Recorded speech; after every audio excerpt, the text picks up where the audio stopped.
Billy's done. McGinnis. Herman Atkins is a newlywed man pursuing his master's degree and a doctorate in psychology, but things weren't always going so great for him.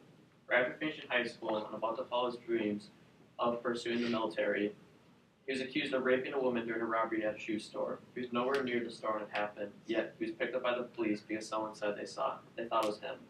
He was then convicted of 45 years in prison. Later, though, his case was looked into by the Innocence Project, and he was released after 12 years. Even though he only spent 12 years out of the 45 sentence, he still wasted 12 years of his life and was never able to join the military, which was his dream and his father's footsteps. This account of a false conviction has been written down and recorded at deathpenalty.org in order to raise awareness for how many false convictions happen. Problem is that our justice system does not work how it was intended anymore. The U.S. legal system is no longer focused on determining if a person is guilty or not. Around 5% of all serious felonies are false convictions, as stated by Samuel R. Gross of the Michigan Law School. 873 cases of exonerations were found as of March of 2012. The United States has less than 5% of the world's population, but a quarter of the world's prisoners locked up. This is the highest. We have one of the highest lockups in the whole world.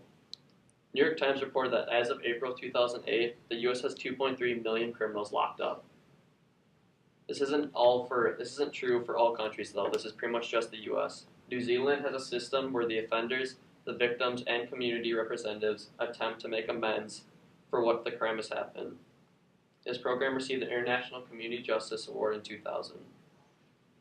5% of all cases are having false decision resulting in an innocent being convicted or a guilty person going free. The system is now determined by how persuasive lawyers are, not as much as the facts presented.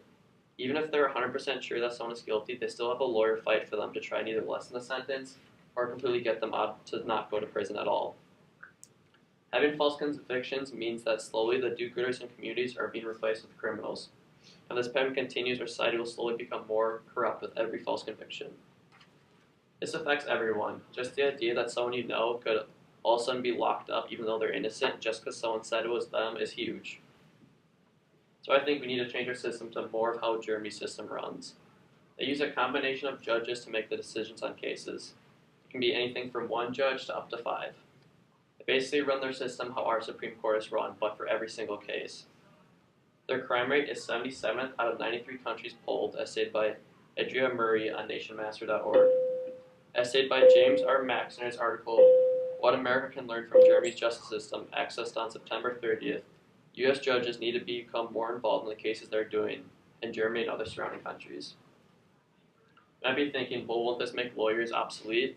Well, no, they still have lawyers in Germany. They just don't do as much of the persuading. They present the facts and state the case, and that's pretty much it. So it still keeps jobs. If anything, it creates more jobs, because we're going to need more judges per case. We need to inform people about the ridiculously high crime rate the U.S. has, and about how many false convictions occur, so that we can inform politicians so they can try and change the legal system. We need to talk with politicians so that they can inform the general public. If politicians get the word out about this, people realize that we need to fix our system. Politicians are one of the few that can actually change this law. They're the best people to get information out to a massive amount of people about different issues. Changing the legal system will be better than it is now because there'll be a more fair and more just system. It'll be more based off facts rather than how persuasive one person can be. Things will get better if we change the system to a more reliable justice system. Mentally, everyone will feel better knowing that our justice system is more precise, and socially we will have fewer innocents in jail. And more criminals will be put where they belong, which in turn should cause crime rates to decrease. We can change this by contacting Amy Klobuchar, our state representative, by calling 840-578-9034. I need everyone to contact her so she realizes that this is an issue, and that she in turn can notify Congress that several people think that this needs to be fixed. And in turn, they can talk about that, and if slowly state by state changes, so we can create a nationwide trend for the better.